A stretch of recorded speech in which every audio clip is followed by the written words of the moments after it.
Hey, are we live right now? Yep. Okay, cool. Yeah. Are we? Yeah. No, I totally heard. Sorry, stuntman Troy. We're live. We're live here on Offstage America. We got one of my best pals in the world, stuntman, actor, professional wrestler. Honestly, man can do it all. Giraffe. I heard the giraffe comment on the last episode. Okay. Yeah, we brought him from behind the camera because you're going to see him in and out of a lot of this. You're going to see him. And I know I probably look retarded right now because I'm like so high. But like what you guys don't know is I'm actually in a high chair. Yeah. Right Yeah. now. So Listen, this is episode 3. Okay. We did and this we're on being purpose. very raw and real here. Yes. And we pulled a chair from the kitchen. I honestly kind of feel shafted because you guys got these like really nice chairs and I'm over here and whatever this is. It is a little bit of a dick move on our part. Like you It's guys, it is called the hot seat for a reason because the fire's behind him. Now look it's very high. Yeah. Right? It is That very is high. quick. Yeah. I am smarter than the average idiot, Yeah. let me tell you. Yeah. Really high IQ for the short bus. Oh my god! Oh my god! Yeah. So listen, guys, we are shooting from the hip. We're having such a great time making this, and it's episode 3, dude. We're just being real. We don't have any staged stuff here. This is all stuff I had. It's off the fly. It's my grandpa there. Yeah. This is all stuff we all put together. Well, let's give it like just a five. Like, check this background out. I mean, It's we got pretty sick. the Cubs belt, which Yep. was a gift Yep. from one of his great friends, and then the UFC title. We got My pretty boy much. Dan Henderson's book. Yeah.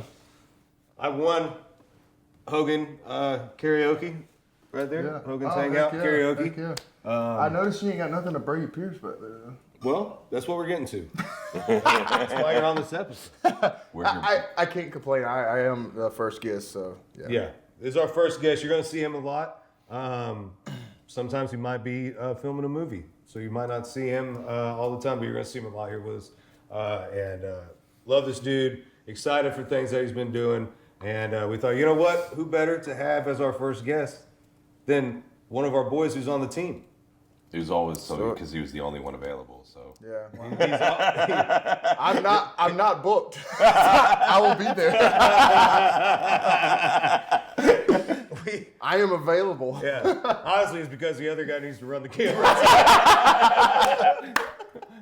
We're a low budget. We're a low budget operation here. and Brady doesn't know how to run the camera yet. Brady so doesn't- Yeah, right, I'm right, getting really right, stuck right. over there for now. Brady's like, turn on. Push button. Push button. So funny He story. raises his whiskey glass. He's like, I have a full glass, and I Yeah. listen, and I get to make fun of you idiots. So there you go. Funny story is like when you guys were shooting the first podcast, I was sitting over on the couch beside Troy, and I guess he had to go to the bathroom or whatever, and he's like leaned over and like whispered me. He's like, hey, run this like real quick while I'm. And I looked at him, I'm like, I have no idea what you're doing, bro. Like all this, he's like, it's super easy. I'm like, it's super easy for you, bro. Like, I'll tell you what, Stuntman Troy, go suplex that 6'5" giant over there real quick. But It's but real easy. that's a bad example. Well, because he yeah, could he'll probably. do it. Yeah, that's all Go right. leg press 450 and let's see what There you happens. go. That's Yeah. it. He said close. All right, Yeah. Troy. Confidence right Yeah. here. That's what we're trying All to right. bring Hey, here. wait. Boston ripping Okay, your hamstrings okay. off. Go leg press 800 pounds. Okay. All I've seen him right. do it. What- I have Multiple witnesses. times. No, I believe you can. I am. Like, Brady's one of the guys that's helping me on this fitness journey that I'm on, and he lives And here. killing it, by the way. He lives here at my house, and dude, we've been hitting the gym hard, man. He's been training me. Little backstory before we get started, and sorry for literally putting you on the spot. All right, bro, it's hot. It's a hot show. Well, hey, man, cheers. Here's Cheers, the boys. first guest episode number 3. If you are drinking safely at home, cheers.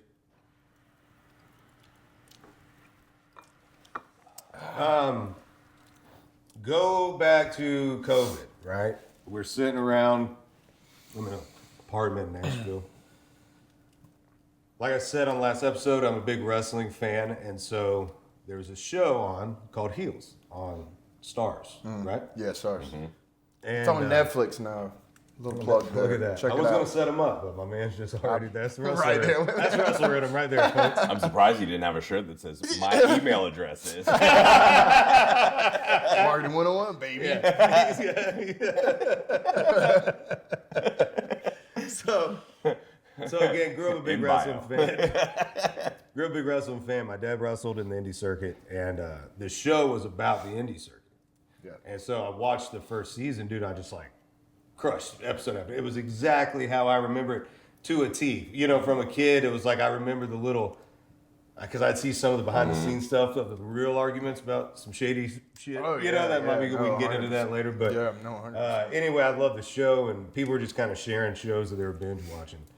So I tweeted out, hey, if you're a wrestling fan like me, you should check out the show Heels. And Brady hit me back up, and we got to honestly talking on Twitter back and forth, messaging. Yeah. And then I played a show in Florida. He came out, and we've been boys ever since. He's one of my great friends, man. I love this dude, and excited for things that you got going on, dude. I appreciate it, man. Yeah. No, Heels was a life-changing experience for me, just because I come from the world of independent wrestling, and I got this opportunity on the show about the world of independent wrestling, like you said. So it was a fantastic experience to be able to work with some of the best actors that you could ever like witness, but also like bringing in like old wrestlers from the past. I was about to say, they also used come a lot into of the that. show. Yeah, that's what was cool. So like that's the greatest thing. Like we even had CM Punk on the show who played Ricky Rabies.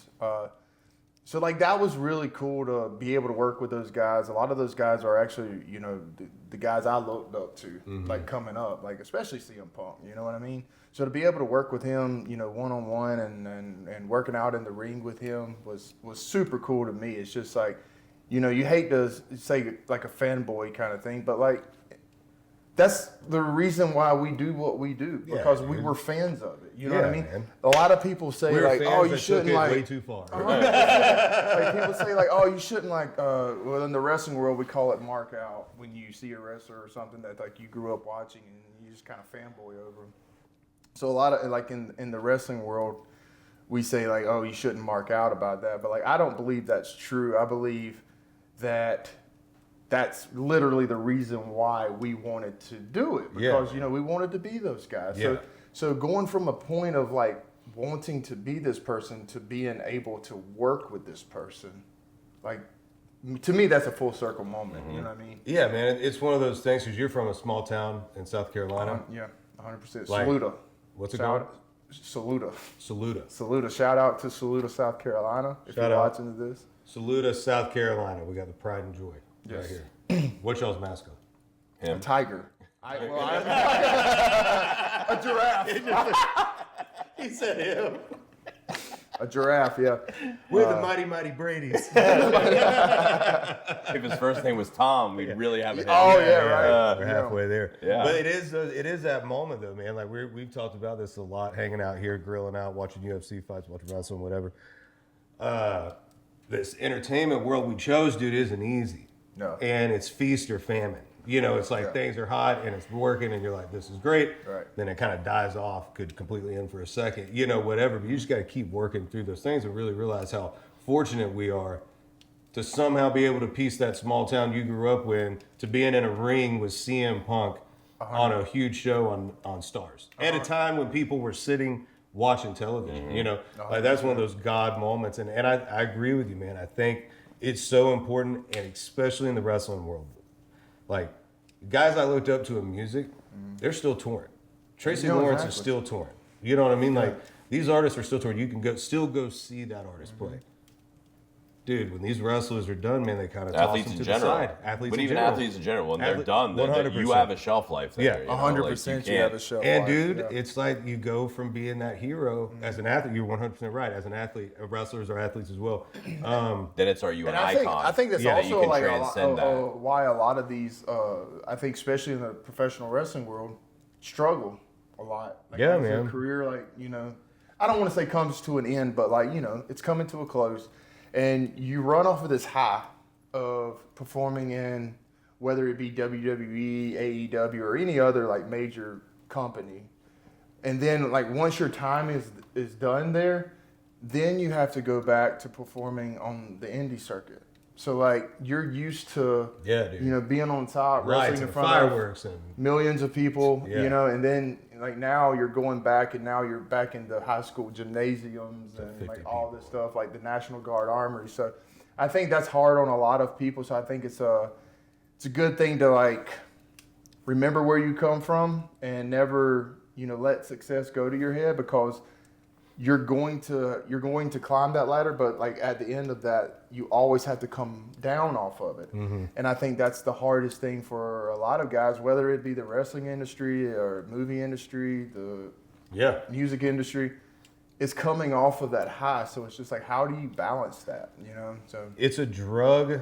It's a high that you like artists I know that have battled with drug addiction. They say that like that rush of being on stage, that it rush is, and it's the same way in professional wrestling. Yeah. Like you guys performing in front of 60,000 people. Yeah, it's one of the few things that you get instant gratification. Right. 100%. I think you touched on that. You give and receive. Yeah, you touched on that the first episode of like, when you're in front of 10,000 people and you're getting that instant gratification of like, okay, this is. Bro, you ain't going to bed. I'm telling you. No, that's another thing. Like, you're it's buzzing, funny, dude. Like you just did funny. like a 30 milligram Adderall or something. It's funny, and like whenever I started like wrestling, I would, you're just trying to get your name out there, right? Right. So I'm traveling all over the country, and you're driving to these. Driving. Booking your own hotel. Yes, 100%. No. I couldn't afford a hotel, bro. I'm sleeping in my car because I couldn't afford it. Like I could barely purchase gas to get back and forth. This is no lie. I was working, and like this was first starting out.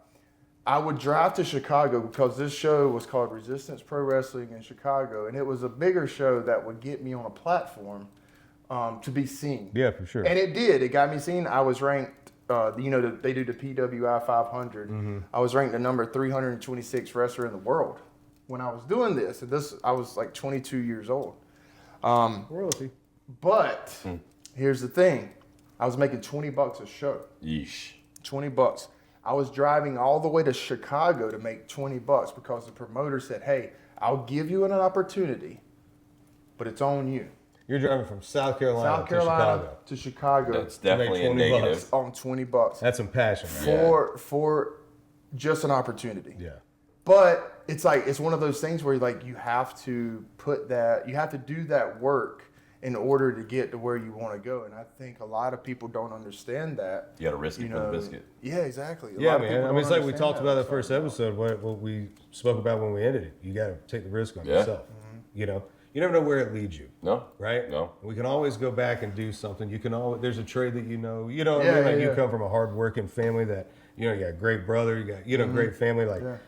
Like my dad builds roads for a living. Yeah, so there's ways to fall, there's things to fall back on, but man, we get one lap around this thing. Yeah. Freaking swing the bat. You can always work for somebody else. Yeah. But if you can do it not with somebody else. Yeah, absolutely.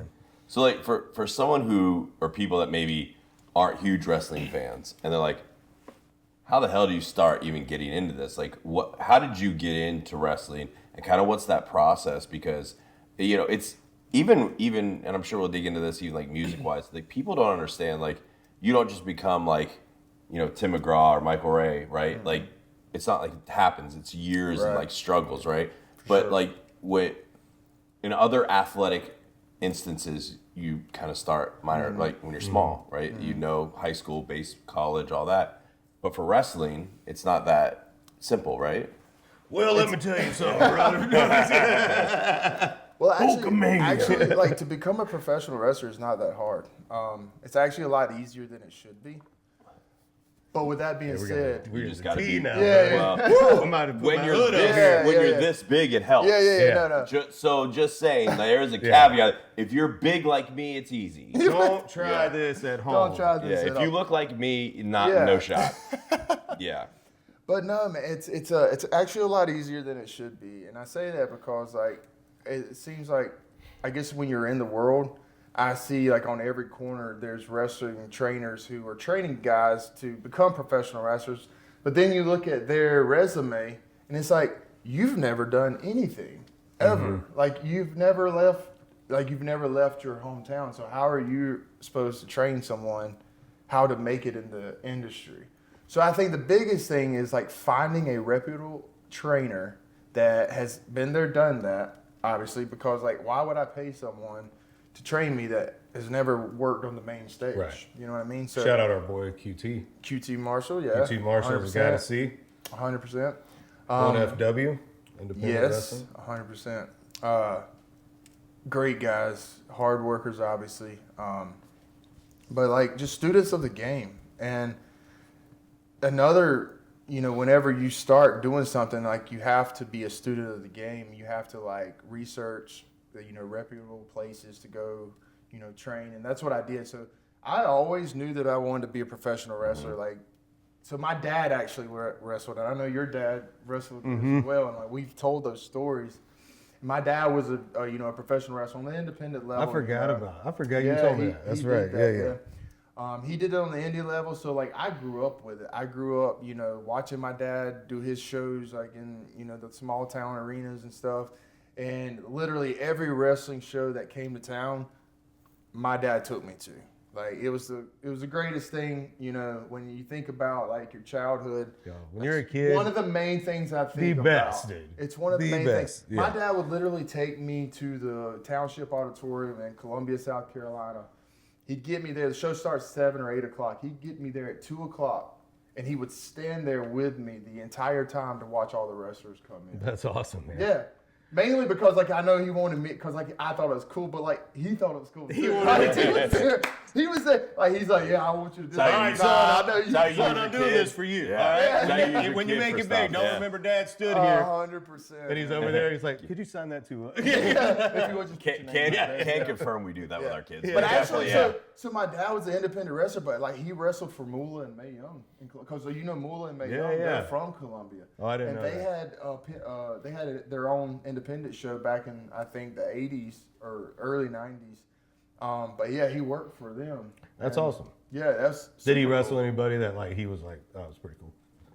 I'm not sure. I'm sure he has. He has lots of stories about that, and there's old videotapes that I have from his days. Of Oh, that's cool. You have stuff that. Like that. So that's kind of what got you started in it. Yeah, and that your got me life started. So like I always knew that's what I wanted to do with my life. And then, sure enough, as soon as I graduated high school, I started researching where I could go to, do this. And the first thing that popped up was this wrestling school in Orangeburg, South Carolina, and my first trainer was named Roger Gleaton. And again, nothing bad about Roger, but like he didn't have great show. He had a great wrestling show, great product. It was a great place for me to start, where I got to learn local TV. Mm-hmm. And he had like a really good production that like made me look, better than I should have at, 20 years old. But with that being said, I wasn't properly trained enough to make it any further than Orangeburg, South Carolina.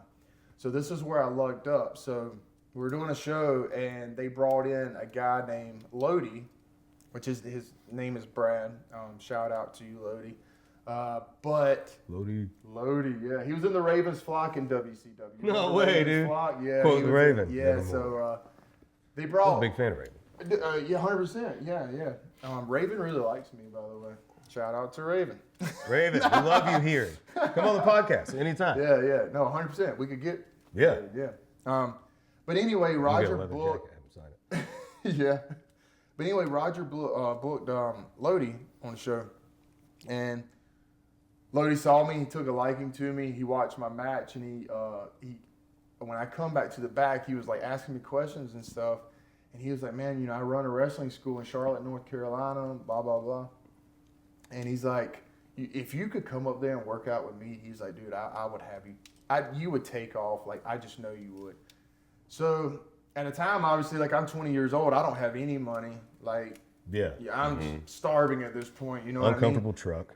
Exactly. So I told him, I was like, I would love to, but like, I don't know if I can afford it or whatever. So he told me, he said, like, I'll make you a deal. He said, if you make it here twice a week, I don't care how you get here, just make it here twice a week. I will charge you absolutely nothing. Oh, that's awesome. And we all need that person in our life. Yep. We all have had that person. Takes the risk on you. Yep. I'm telling you, Lodi is that's awesome. He's like my wrestling dad in a sense, where no one's going to ever replace my dad, because like that's the pedestal I put my actual father on. Yeah.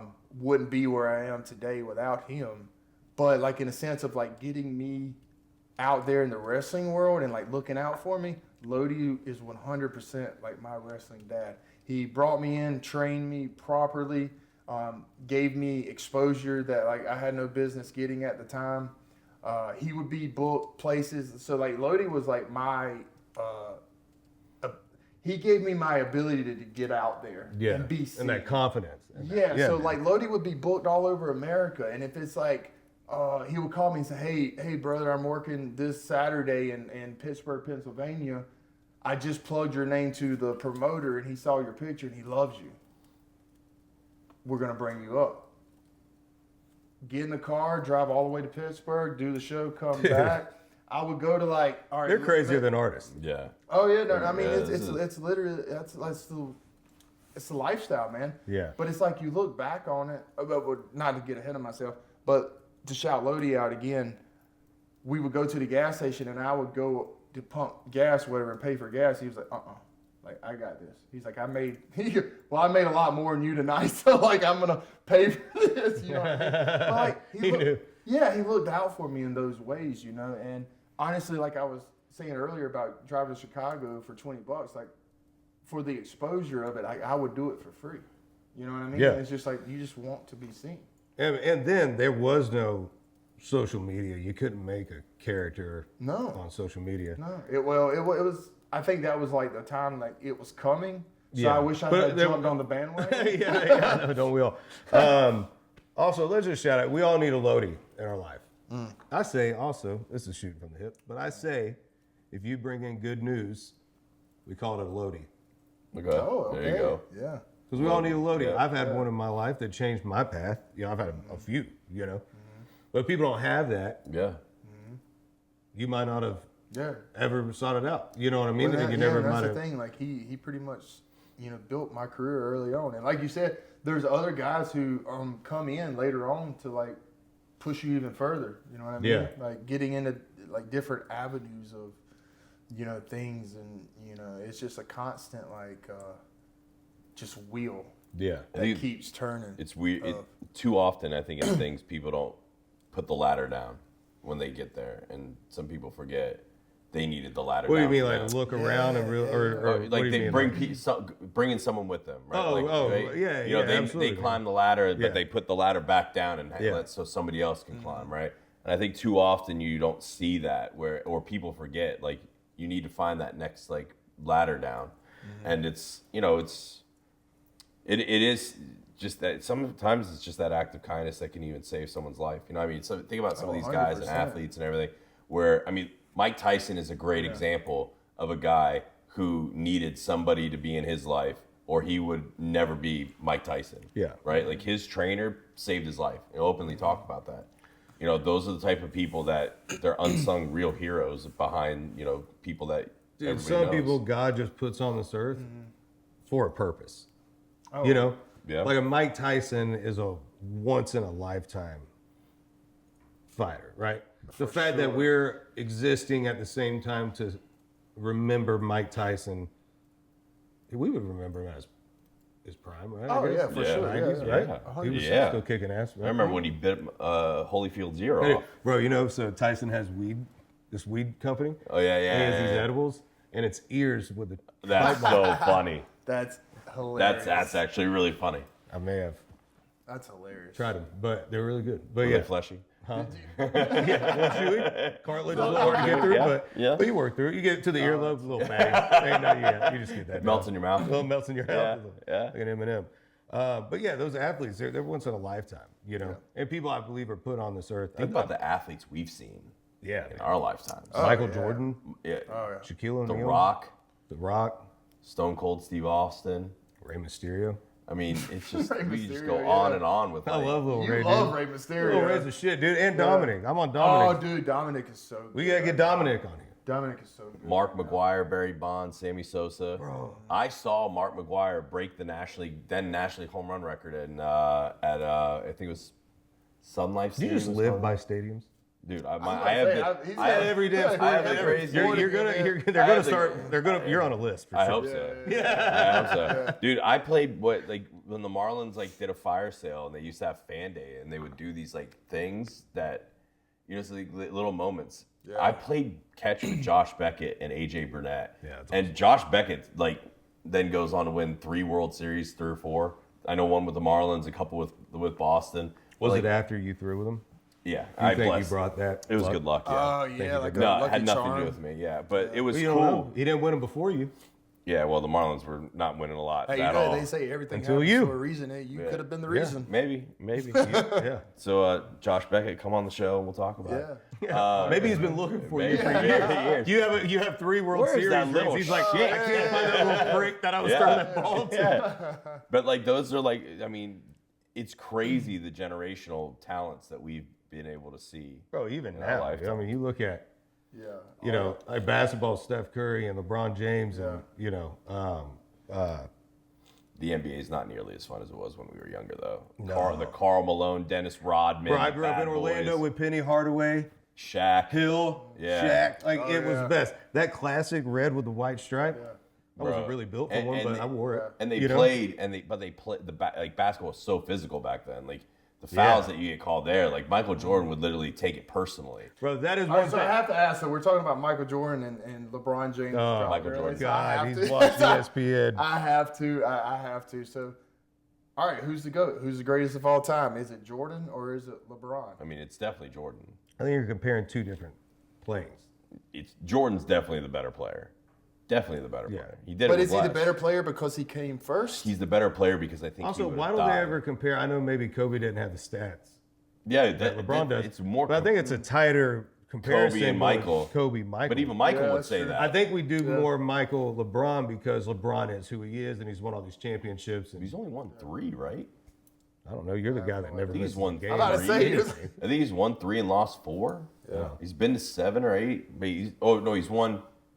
So he won 2 with Miami, 4. He's won 4 and lost 5. I think if you're a 90s kid, we're always going to go with Jordan. Kobe's close though. Like Kobe's Yeah. close. Scott, dude, that era of Kobe, or not Kobe, sorry, Michael Jordan, Scottie Pippen. Dennis Rodman, that Bulls. that Bulls era, dude, in the basket, they were- the That Orlando documentary is Magic. phenomenal, by the way. Oh yeah, it is really. It is, yeah. But the biggest thing why I would give it specifically over LeBron is because Michael Jordan had Jackson. that too. Michael Jordan had Another that legend of the had 90s. that factor of just not giving a damn about failure and everything, and he would rather die. Yeah. Yeah. Well, his story's cool, and it's something that I'm fortunate enough to know Brady and have heard his story, and we've shared a lot of ups and downs and struggles, and it's important. It is important. Listen, guys, it's important for us men to lean on each other and to tell people where you're at mentally. And it's not a weak thing; it's a strong thing. And so when we're both in the entertainment world, and like we said, it's ups and downs. And when it's good, it's good. When it's not, it's not. So we've shared those fears and those good times. And hey, is this even worth it anymore? That type of stuff. Yeah. But like with your story, going back with Michael, there's always that moment where shit just didn't line up, right? Where you're at the tee box, it's a beautiful day, and you go to swing and a gust of wind comes, you know what I mean? Yeah. It blows your damn ball off the tee, and now you lose, right? So with Jordan, he didn't make his high school team. He wasn't the best. Tom Brady was a walk-on. was not #1 draft pick, Yeah. And so they had to work for it, and I know that you have a moment of WWE that pops up Yes. at a real bad timing, but it kind of opened up other doors. I want you to touch on that because I think it's important for people to hear a story like this because all of y'all have gone through it. We've all gone through it. We'll go through more of it. It's just life. There are moments where you go, is this even worth it anymore? How much more can I take, God? And those moments, that's when I believe God's building you for that next. You have to shed, a snake has to shed that skin Think about Job to and all get the into the suffering he next. went through, Exactly, right? dude. Like, Job's that's my favorite book of the Bible. That's like the ultimate thing. Yeah, There's like everything is taken away to test the faith, right? And Yeah. to make sure that you're ready for this next chapter, right? So sometimes you gotta say goodbye to your old self. Sometimes 100%. you gotta, all of a sudden it's just different, and so. It's like learning how to be happy in the downs as happy as you are when everything is going. Yeah, it's You just know what I it's mean? just enjoying that ride, knowing that it doesn't last forever, make the most out of it, but it does get hard. So, but there was a time for you where the story Yeah. you were in that moment. You know what I mean? You were in the moment of joy, and the timing of this, and then we're at AEW, and you kind of get it. Well, like it's a funny story because I had a tryout back in 2019 with the WWE, and did great and everything, but the bad part of it, like obviously we know what happened in 2020, the world shut down and all that stuff. So, we were sitting at the tryout in Orlando, Florida, at the WWE Performance Center, and then the head of talent relations at the time, or the hiring process, his name was Canyon Seaman. He walks in the room or whatever and basically gives us a 30-minute speech of how they have to send everyone home because, the COVID situation. So they were going to book all the flights to take us back home. Well, the first flight was like an hour away. So Canyon was like, well, look, we have you guys here. We're going to have you all do like a 1-minute promo and then we'll send you home. So anyway, did the 1-minute promo, all this stuff.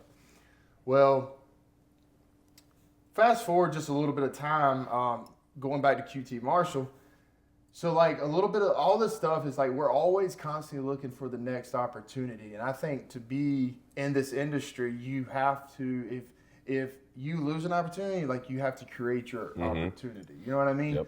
And it's absolutely. It's weird looking back on it now. Had I not done this and just solely relied on this one opportunity, then I wouldn't be where I am today doing all like the movies and Didn't put all your eggs in one basket. 100%. So, well, when the WWE tryout got canceled and I got sent home, I was like, well, I'm not going to wait for that opportunity to just come back around because in the entertainment world, that opportunity might never come back around. Right. You never know. I also think that's driven in your head so much. I think those opportunities, maybe not that specific one, but if you work hard enough, for sure, you can create. But that that's other also thing. creating your next opportunity. If you stop, you become stagnant. Right? If you're never looking for like the next opportunity, you can it's better to have 5 opportunities and pick the best one than to wait for one and it never shows up. 100%. And think about this, dude. It's like these guys then, they were doing. I mean, you're wrestling 5-6 nights a week. Like I know Ric Flair, and he's told me, he was wrestling. What, like freaking 2 matches a day sometimes? Yeah. A few days out of the week. One town to the next town, Doing that, heading to the next one, doing it again. Just putting your body through all of that shit. So imagine doing that, driving yourself, sleeping in your truck, and you finally get to the moment. Yeah. And then timing just. You could have just said fuck it, and that was the end of it. Yeah. But that happened, and then QT, which you've met QT, so. I was looking for my next opportunity, and I didn't know what it was going to be, but I messaged QT, and I sent him, a picture of myself. And I might have sent him a promo. I can't remember what of all I sent him. But anyway, it was good enough to get me booked with AEW. So I was doing, AEW Dark at the time, and this was the height of COVID, so they were shooting all the shots down, or all the shows down at Daly's Place in Jacksonville. Tony Khan and his family owns the Jacksonville Jaguars. So anyway, I was driving every Wednesday down to do the TV tapings. They had me on AEW Dark, which I did like 10 shows with them or whatever, which was going great. Everything was great, And that's actually where Heels found me. Oh, okay. The show Heels. I was doing a match on one of the shows or whatever and got called by another wrestler. His name was Luke Hawks. And he's out of New Orleans. He actually owns a Wildcat Sports in New Orleans. And he's the one. A plugger. Yeah. A plug. What you got? What you need? Shout out to Wildcat Sports. Hey, I was a heavyweight champion for Wildcat Sports, so I have to kind of show There you go. I've seen the belt. I can contest. I've seen the belt. So, but yeah, Luke gave me my first opportunity in the film world because he saw me from that. And I knew Luke for a while because Luke was obviously also in the movie world. So I had heard of Luke and all that stuff. He didn't know who I was, but through AEW, he scouted me, called me and said, hey, you'd be perfect fit for this role. Can't guarantee you anything, but I think they want to bring you in, give you a tryout. Long story short, I passed it. They hired me, and And you never acted. You never acted. Never. I mean, wrestling has some acting to it. There's some theater in wrestling. I never acted or anything like that, And you went straight into stunt doubling the main guy. Yeah, it was pretty epic. But in a lot of ways, You skipped a bunch of steps in this. well, and see, but like that was also like a downfall for me. Yeah. And I know stuntman Troy over there can pretty much attest for that. When you go in, He just jumps them all. oh yeah, Yeah. When Yeah. you go into a role like, again, I was brand new to the stunt world. Right, Brand so new you to the don't film know world, any of the new and shit. I jumped straight to the doubling the main actor on a full run of a Yeah. 6-month show. You go cocky. That's not bad. I mean, like, that's great for me, but Yeah, like, yeah. that's a bad thing. Like when it comes to, cause look, when that show got You're a little canceled, spoiled. yeah, you get Catering's a little little spoiled. better when you're. You get a Catering's a little little better spoiled. when you're Well, now studying he's like, the this is the main way it's guy. always gonna be. 100%. That Yeah. was This is why now it was this a is bad now the thing. new norm. That was Yeah. why it was a bad thing, and like life has a funny way of slapping you in the face when the show gets Mm-hmm. canceled. Well, But, I think with that is that's important. Why, like, in the wrestling world, you're wrestling those indies, and then also like that goes back to music. It's playing those Yeah. bars. That time of your life is so important. Like I would never take back those van days with my boys. All of us living in a Yeah. 2-bedroom, 2-bath apartment, kind of just living off of being It's the idiots and a funnest little bit of time. talent. That's, like, And really not knowing what the hell we're doing, Yeah. learning as we go, screwing up, but trying to leave places better than we found them. And it was just ignorance was bliss, and there's a time to that. Yeah. But it's important because like that, if you skip that time, 100%. if you go back to it and you've been You got there, nothing to fall back then you on. know what to do, right? You Yeah. can go, okay, I can rebuild from here if I want to, right? I know the steps. I did it before. If you skip that ladder and all of a sudden you get brought down to the minor leagues, you get brought down to bars, you get brought down to something else, you go, oh shit, okay, I don't know if I want to do this.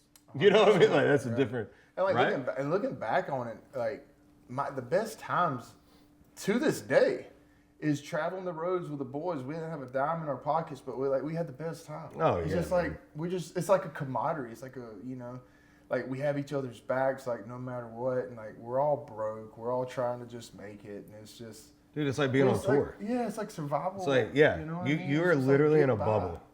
It's literally a bubble. And it's the weirdest thing. And that I Yeah. think that's why people that travel a lot and people that don't, sometimes people that they don't get it. It's like, dude, you don't really know what's going on the outside world when you're traveling like that. yeah. And when you're on a tour or you're wrestling, for on a Like you circuit, live in a you're bubble. it's Groundhog Day every day. Like that arena. None of the arenas really look different on the inside. Some are bigger, some are smaller. Yeah. Other than that, they're pretty much the same. And after a while, you wake up, you go to the gym, you see radio, come back, shower, eat, VIP, meet and greet, play the show. You're back in the bus. You don't see shit. Yeah. It's just your bubble of life. So you're just that kind of you locked in. You see experience. the same guys every day, and you do get locked into that. Yeah. It's hard to come down from that. Yeah, and it's fun. Oh well, to go back to touch base what you said earlier about seeing Scotty at the AEW show Yeah. that we did not too long ago. Yeah, we'll talk about that. Yeah. That's actually Yeah. But I even forgot the so guy's name. anyway, Ricochet. like I did these shows with AEW and then got picked up, signed by Heels.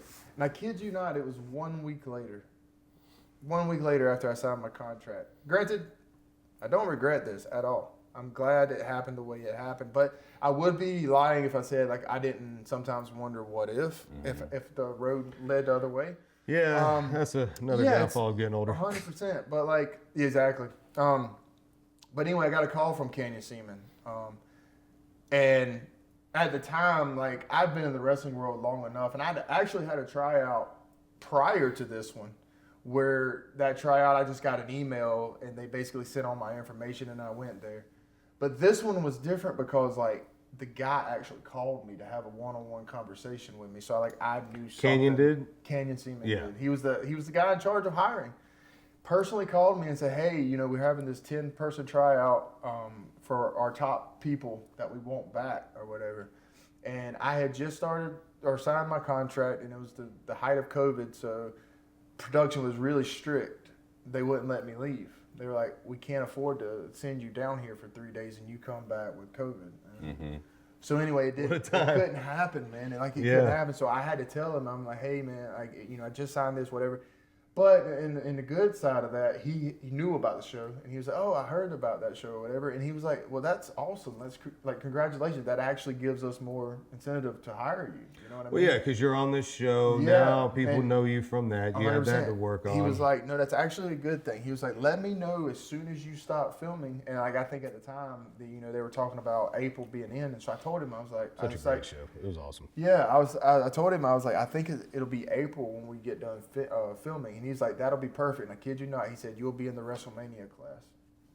And again, in this industry, I never like take anything direct, but I'm like, okay, that's great. Like I'm going to get this job. Yeah. Anyway, they go on to sign every person from that 10-person trial, signed everybody. Finished filming or whatever. Sure enough, I call him and. They scheduled my tryout, actually go down for a tryout, did the tryout. Everything went phenomenal. But the weirdest thing happened after that. Kid you not, a week after that, they did a lot of, I guess, the spring cleaning, and they fired the entire staff that was behind me. Man. Including, Scotty, that now works for AEW. Yeah. So like I always Scotty too hottie. So from that tryout, no one from that tryout got an answer. Like no one got hired. So, like, I always had this feeling in the back of my mind that I was like, I was going to be hired. It's just things worked out the way Sometimes they our worked timing out. and God's timing are two very different things, but his is always on time. I got closure when we did that AEW show in Nashville, and Scotty was there. And, we were sitting at catering. He came over to me, and he was like, did WWE never, get back with you? And I told him the story I just said. And Scotty was a coach at the time. Scotty was at the tryout, so that's how, he knew. But he was like, yeah, they were going to sign you. And just things happened. And I just told him, I was like, after that, it never come back around. Yeah. But to hear it come from a guy that was there, gave me that closure that, like, I wasn't crazy, thinking that they were Yeah, man, it's never good living with that little what if. It's like we talked about on the first episode, right? That's why you take a risk on yourself, Yeah. That's why I love your story, Brady, because it's that story of perseverance that never give up. Even when things took a detour, and all of a sudden, okay, here's this acting thing, right? Well, hey, here's 100%. money, right? And that's the thing is, like, it's crazy because, like, I got the job with the, stunt double for Alexander Ludwig, and that went great. And I made so many connections with the stunt side of, the film world, and also the acting side of the film world. And matter of fact, that my second thing that I was booked on was a small film on Amazon called My Best Friend's Exorcism. And how to that the left there. Yeah, exactly. And how that worked out is I was on set, and one of my buddies, Scott Hunter, got a text message from a coordinator saying, hey, do you know anyone that looks like this guy that is muscular? And I was literally standing in the ring with my shirt off because we were filming heels, obviously. Yeah. And Scott goes, hey, Brady. And I look over to him, and he snaps a picture of me real quick. And I'm like, ballsy. Wait, what? Very what is he? I was new at the industry. Yeah. Now you're like, what are we doing now? Shit's true. Hollywood shit's true. Hey, Brady. Yeah, no. Room 206. Exactly. No, but he took the picture of me, and I was like, I'm new to this, so I'm like, what are you taking a picture for? But anyway, he goes like, I think I got you some like an opportunity. So anyway, he sends it to the coordinator, and sure enough, he was like, oh, that's perfect. I'm gonna send this to the director. The director sees it and basically hires me on the spot.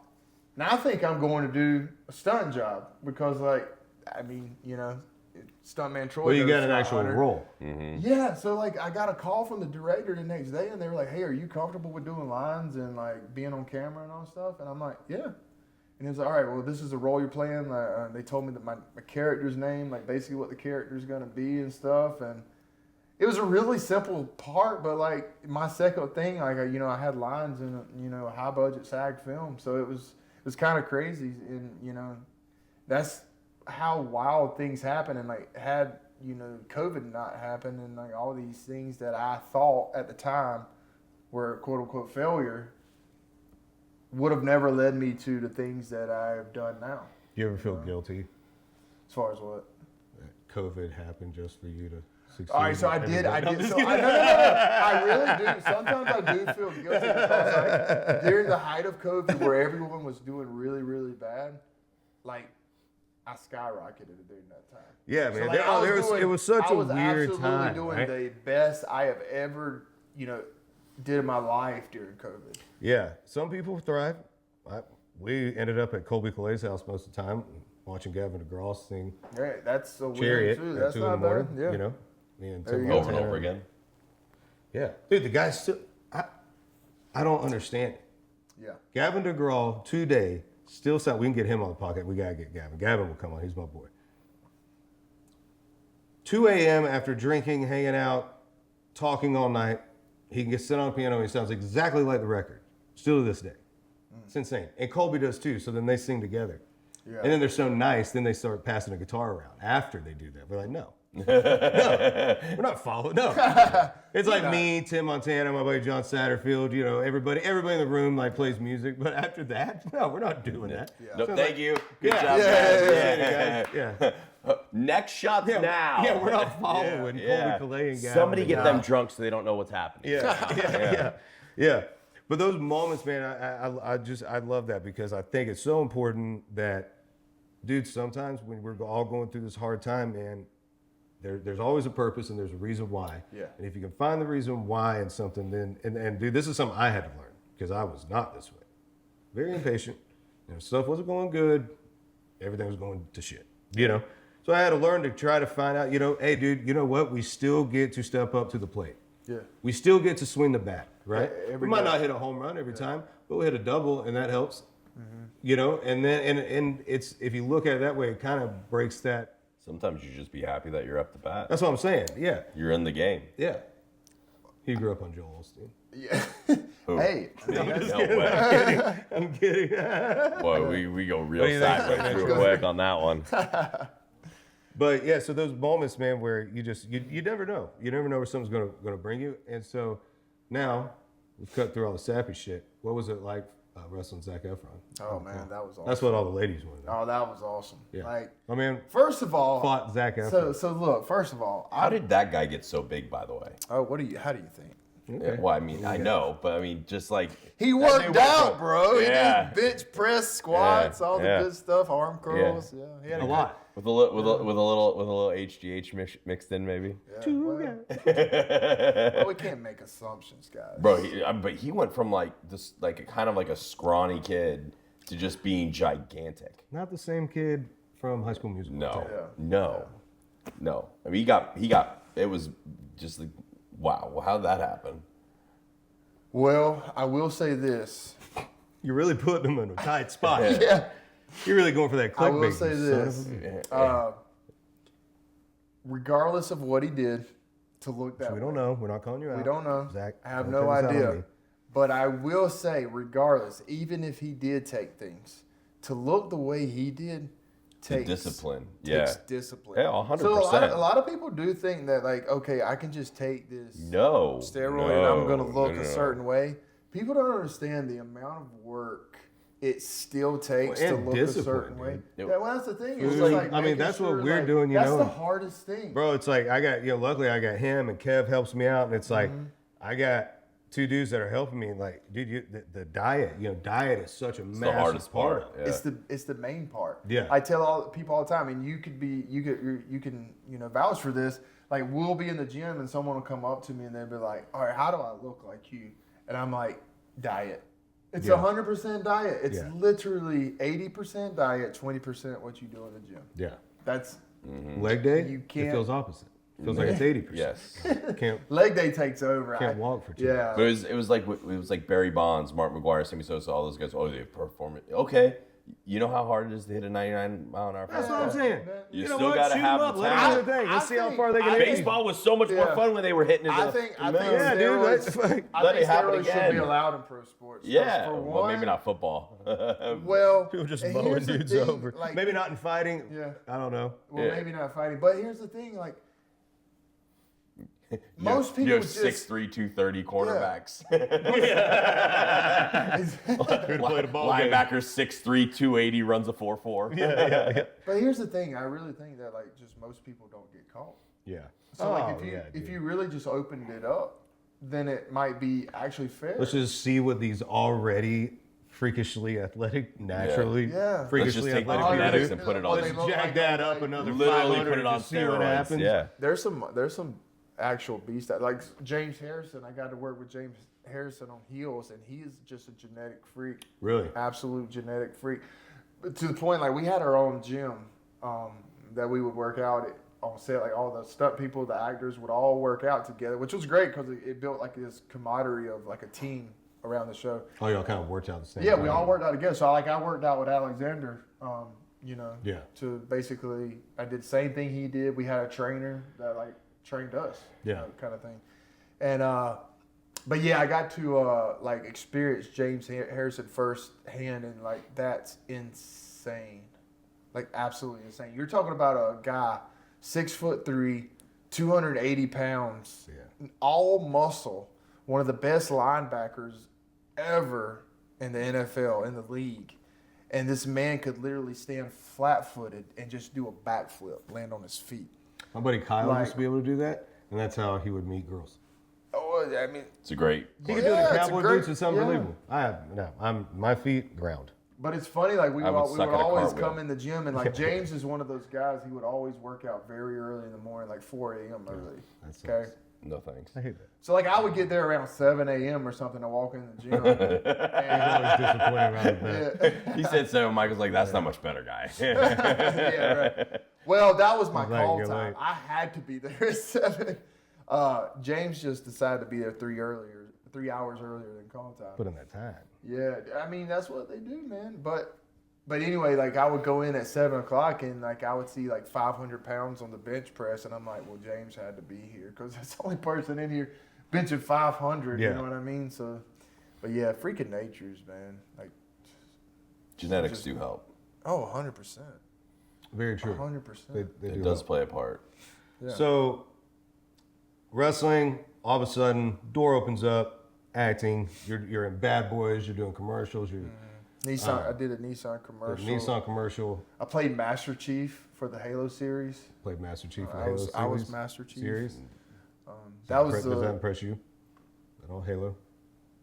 I haven't played Halo in a long time. If you'd have said Call of Duty, I would have been like, all right, yeah, I got you. well, Halo's a lot. So cool though. Halo's a lot cooler than Call of Duty. I mean, I played Halo. Beef noise. I just don't have an Xbox. Yeah. Tell PlayStation I'm to in get the it over I'm in there. the I'm in the finale episode as an actor. Oh in yeah, Stranger dude. Things. I guess I didn't even know this. Yeah. This dude lives under the same roof. I don't realize that me and Adrena, I was late to the game on Stranger Things, right? So I just recently caught up from episode 1 to the very last episode, right? So I've not seen season 5 yet. Haven't I've either. Not seen it yet. Yeah. But Adrena and I binge watched this thing, right? Great show. Yeah. Talking about Stranger Things, guess who's on season 5, on the last episode of season The 5? The finale. finale This one? of Stranger Things. This guy. So you know how it ends? I don't know how it ends, honestly. Oh damn. But if I did, I couldn't. Well, not on the show. Actually, no, I don't actually know how it ends. It just, I knew what I was there to do. And that's Now I pretty have much to, now I have to watch it because was it come out at Christmas, right? It comes. No, it's already out. No, it's already part 2. out. It can't. Are you on the Oh, last? it's Are a- you on the last? Okay, so on the there's 2 finale parts. episode. Are you the finale of part 1 or part 2? Part 2. Oh, well, that's not out It yet. dropped. I thought No, it was- it will. It's out now. But his Really? episode doesn't drop till New Year's Eve. New right? Year's Eve. Yeah.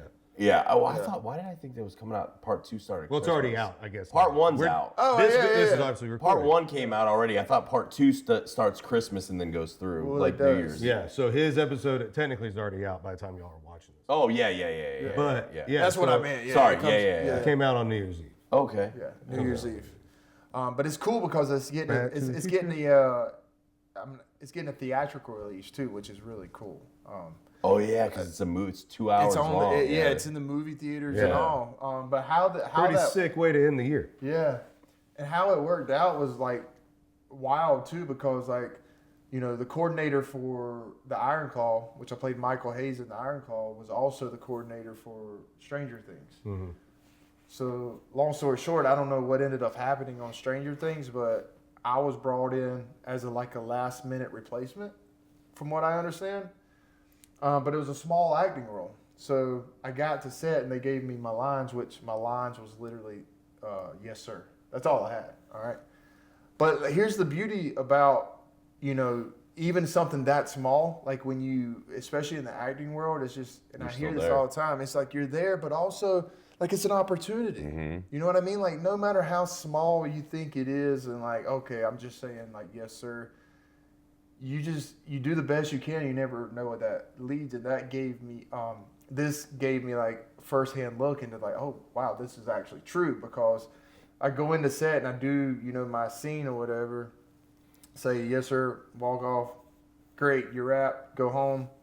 And I'm thinking like, oh, this is awesome. Like I got, one scene in, Stranger Things, and I got to say something. Like to me, that's huge. That's huge, You know what I Did mean? you watch the show? Yeah. So I that- have. so now- yeah, so it's like a fan it's- moment, Yeah, right? exactly. Yeah. And then a week later, I get another call from the coordinator, and he goes, "Hey, I think they're writing you something else on the show, and like I don't know yet, but I'll let you know." Same day, he calls back an hour later, and he's like, "Yeah, they're going to write you another scene in the show." So I'm like, "Great." So anyway, go to set, whatever the date was, I forget. But I get to set, and I go in my trailer, and now I have another line, like a full sentence this time. And I'm like working with the main actors. They're just like, let's see if this guy can read. Yeah. But that's the thing. Like, I literally, like, and again, it's not like a major line, and I forget now what the line even was, but it's not a major line, but it's enough to say, like, okay, this is actually some pretty good camera time, and I'm working with one of the leads of the Bro, show. on the biggest show in the world right now, second to the Diddy documentary. That's That one knocked it off its pedestal. But Stranger Things, that's a cult following, dude. Like that's a show Oh, that it's will be everywhere. talked about for Very interesting show. I have not watched the Decades and I haven't decades. watched the first part of the new season yet either. I mean either. I have Real to wait. hard for me to You know, watch. it's a pain. There's a lot of pains about a long distance relationship. Oh, you gotta wait for that. But when you start a show, Oh, yeah. What are you can't- gonna do if you start the show and you get there and find out she watched it without you? it's my Netflix account. I'll vote. You'll be able to tell. Smart man. Yeah. He's like, well, Continue I can see watching if you're Stranger cheating on me with Things. shows. Really? I saw you saw episode 2. Yeah, Talk I about heard it? that. Can you explain this? Look me in the eye. Tell me you didn't watch it. That's so true. Though. But that's an incredible way to end the year. And again, man, far away from your hometown. And I think that's the story of Offstage America is that offstage journey that got you on stage. You know, that moment, Yeah, that journey, that's what you got to talk about. So I think it's so important. There's so much negative shit out there. Well, also too, when you think about it, like yes, I got Stranger Things, and it's when you really like boil it down, is like people only see the wins, right? So like Yeah. when things come out and people see the things that you win, they're like, oh, he's killing it.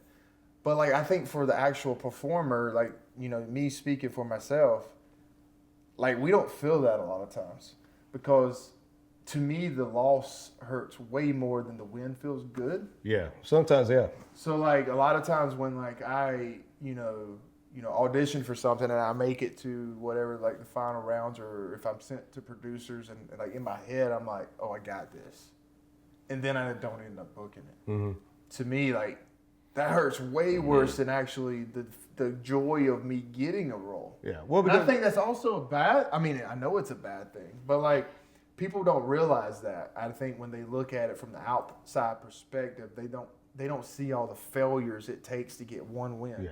And it's a common thing where they say like out of 100 auditions, you may get one. yeah. You know what I mean? It's like writing songs, man. You write 1,000 songs and maybe 10 of them, you know what I mean, are good. 5 of them are hits, exactly. right? You just got to keep showing up and writing. You got to 100%. show up, risk, and bet on yourself, every time. And it's never going to be easy, but I think it's important to talk about, because for there's sure. so much negative. That's what I was saying earlier. There's so much negative. I feel like people are just showing sides of themselves that isn't real. We're comparing real life to a highlight reel. And you can't do it. And nowadays it's like, oh, if you're not at the peak of whatever you're doing, then you're not doing anything. Yeah. Like, let me tell you this, success is doing what you love to do and making a living at it. That 100%. That is successful. Anything above that 100%.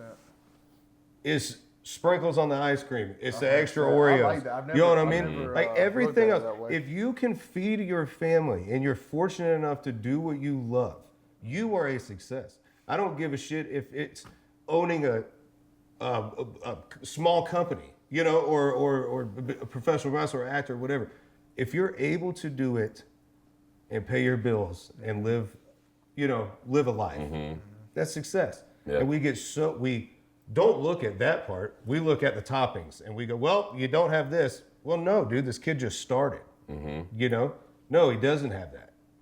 And he's got a journey ahead of him. And those losses and those bumps in the road is what makes that journey great. It makes it important, Everyone's gonna watch the show and see where we're at now, but no one knows what happened 10 years ago in any of our lives, right? Like that's Right.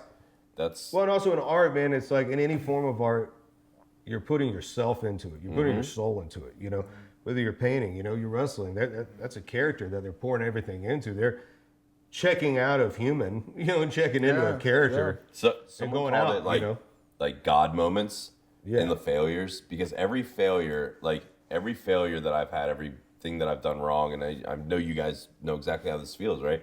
Every failure, everything that's happened wrong, and in that moment, in that low, and you look at it now, and you realize where that happened and what path and road it sets you on, right? Yeah, dude. Like the fact Absolutely. that Absolutely, amen. the fact that the three of us are even sitting here together in this room talking is all because of moments of failure that brought us here, right? That all led us together. And that's It's crazy when you really like sit there and think about it, how the world works. yeah. I was sitting in my boxers on a couch Wait, in my when? apartment when I tweeted. When you tweeted me? Yeah.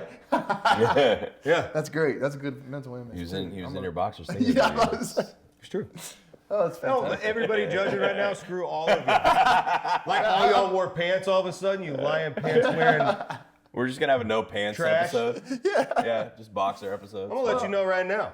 Well, I'll be honest with you. I don't think a lot of the people watching this probably be upset with you and your boxers, to be honest. Well, you're on the show. I think you might beat him on that one right now. You big fucking son of a bitch. Yeah, we had to put the big guy on this Thor-looking pedestal. He's drooling over here thinking Jesus. he's No, I'm not drooling. It's just Neeson. Is that who Really? plays Thor? Who plays Thor? Chris Hemsworth. Chris Hemsworth. Ooh, Samsonite as well. God. That just hurt you a little bit. That dude. No, he's just one of those dudes too. That like, but think about that family, the genetics of that family. You got Chris Hemsworth, you got Liam Hemsworth, who's now playing The Witcher. Like, it's just like, how do you just put out people that are just like families that'll do that? You have guys that like brothers in like the NBA, brothers in. That's like, true. Jeez, yeah. like just Yeah. the talent that runs through like certain people is insane. Dude, like they're controversial, but when you look at the Paul brothers, and because again, like I talked about in the first episode, it's been hard for me, and I'm getting way better at it. Looking at a camera and knowing that there's people behind it, you know, like it was weird for me for a long time. Yeah. And I was doing shit where I'm like, no one cares that I'm seasoning chicken. You know what I mean? Like people give a shit that I'm eating boiled eggs this morning. Like, I don't know. I don't really, I guess, think of myself crazy high, Yeah. And so. But that's a good way to be also. Though. Yeah, but it's just never, so it took me a minute. So I watched Logan Paul, his YouTube videos. And because him and his brother, Jake at the time was doing like the more content house, like prank stuff. Yeah. And I was a little older than that. But I was watching Logan because he had a way of captivating through a camera. You know what I mean? And so I would watch it, and I would kind of watch how he would talk and like things that he would do. And I was like kind of inspired by that and try to steal some parts of it to try to figure out how to get comfortable in my own skin, in front of the camera. Yeah. But you look at those two brothers. Yeah, I mean Their parents had two kids. They argue. and You know what I mean? and they made themselves through like Two social kids. media. Yeah. They made themselves, their parents Arguably, are they are the pioneers of like. social media of conquering, like people, They are the OG content creators. Yeah. bro, people can say what they want to. They're absolute geniuses. 100%. Jake Paul fighting Anthony Joshua. We're recording this, and there's some timing issues here. But he had a blimp flying with a W spray can, hit the cologne that he has, and it was spraying water down in a blimp.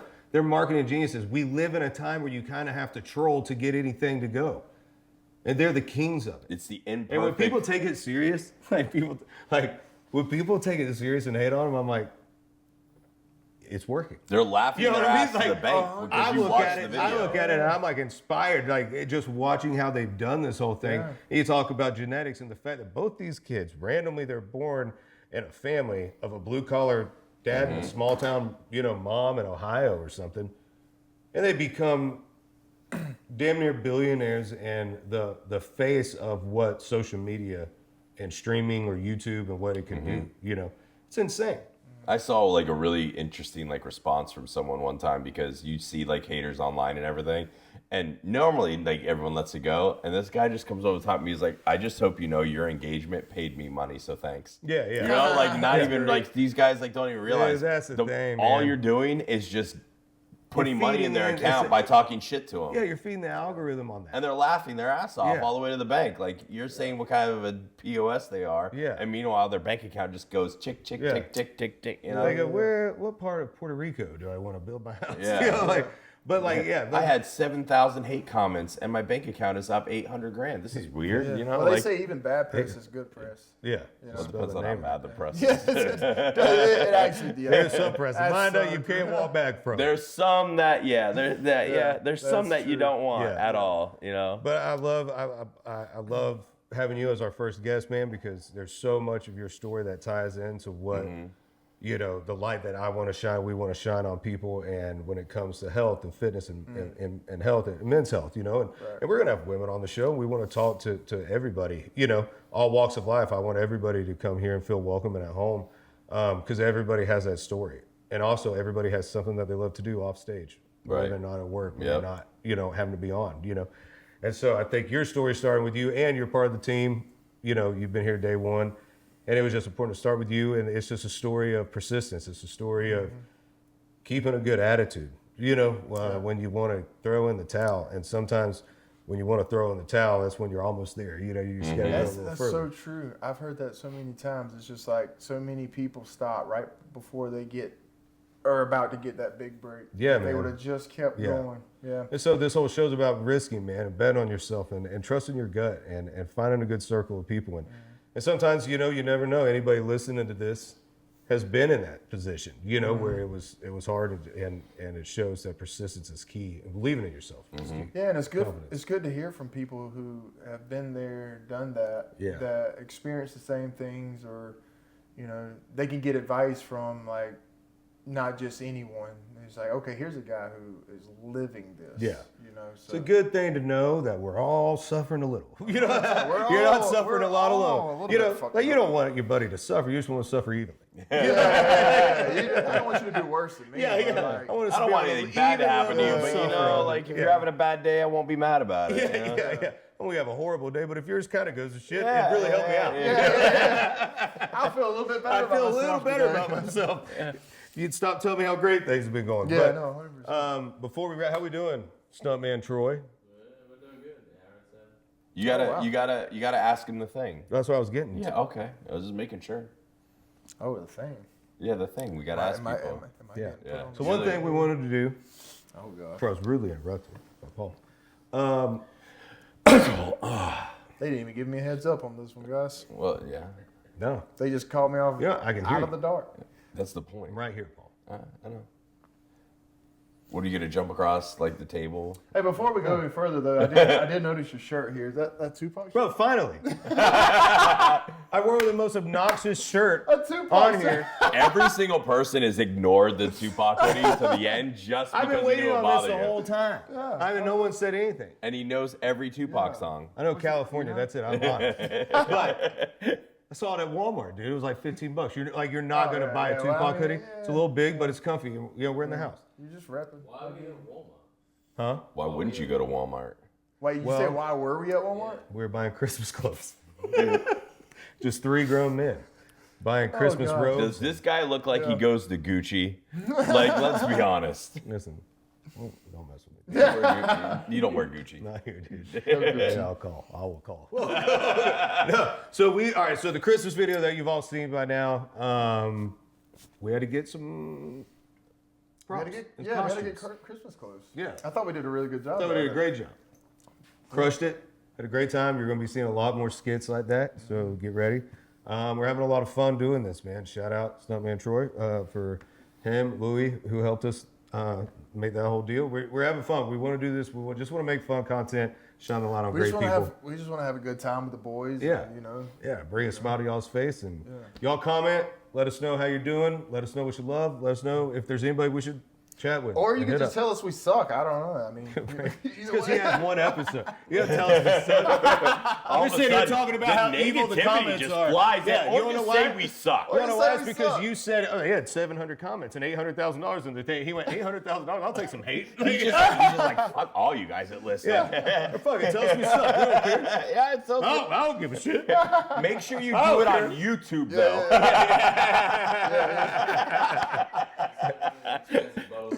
Yeah. Oh god. Don't do it on Instagram, but if you do it on YouTube, it's fine. Yeah, it doesn't hurt as bad. Yeah, on talk YouTube. all the shit on you. Yeah. Don't watch. We'll start a whole thing. Like all the comments on YouTube is just gonna be Yeah. just people sarcastically talking shit. It'll be a thing, right? As you can tell, we just have a good time. We talk a lot of shit. So if you talk a lot of shit, you gotta be able to take shit. Correct. Don't forget, new term on the show. If you got good news, hit it in the comments. Throw us a Lottie. We're going to say Lottie. Yes. That's the good news of the day because we all need a Lottie in our life. Is there anything you want to leave everybody You with? forgot the question that you're supposed to Oh, leave yes, with. because you kind of threw it. I had a rhythm going. You didn't have a rhythm. Well, I was trying to lead you back I in. interrupted him about his shirt. You did. You didn't want. He didn't want the question because he Oh, never yeah. shared about it. Yeah. Yeah, I am. But it I'm sent me nervous. on an emotional ride because I was He waiting for No, he it. complimented you, and then the ego went.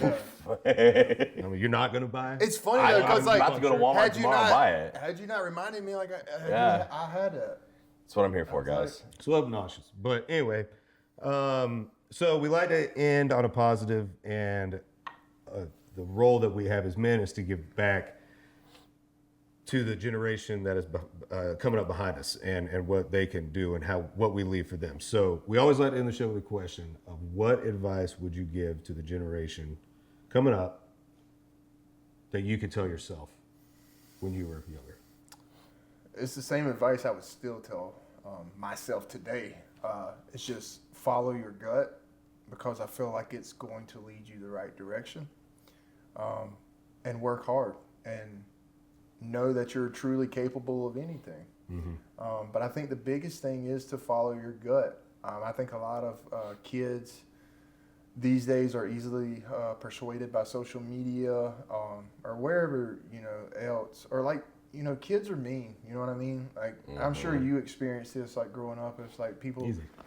said that, like, like, I told people that was I was cool. going to be a professional wrestler. Like, I was the biggest mockery in high school. Right, yeah, You know what I exactly. mean? Yeah, So it's yeah, just yeah. like, Everybody wants God to... forbid I Yeah, told yeah. them that I was going to be in Stranger Things. Yeah. Well, Right? they didn't know that. so Yeah. probably Well, didn't they do probably it. been like, "What is that?" Or just like It's a weird porn just movie. being in movies. Right, in yeah, general, exactly. You know what I mean? So it's just like, had I listened to that and not followed my gut instinct, then I wouldn't be here talking to you. I wouldn't Yeah. be here talking to you. So it's just like, just follow your gut. Like, it's never going to lead you wrong. Amen, brother. You just have to trust yourself. It gets better, too. It always gets That better. tough season you're going through is just a season. Emotions are like seasons. And hey, and then here's another thing that people don't talk about. Even when you make it, you'll go through other times where you feel like you've lost everything. Absolutely. Absolutely. And that's another time. Yep. Trust your gut. That's right. That's why I meant, like, even today, I still tell myself that, like, no, you're in the right spot. Good and bad. Yeah, just trust it, ride it out. Well, tell people where they can follow you. What's your Instagram? Brady Pierce Official, and then Brady Pierce 1 on Twitter. And then Brady Thanks. Pierce, Thanks. Brady Pierce TikTok. And it's just straight Brady Pierce on that one. I don't know how I got that one. Brady Pierce, buddy, I love you, man. Love One you, of my bro. best pals. Yeah, So man. excited for this journey. Heck Y'all yeah, give it up for our very first guest here on Offstage America, Brady Pierce. Let's go. See you guys. Later, guys. And we're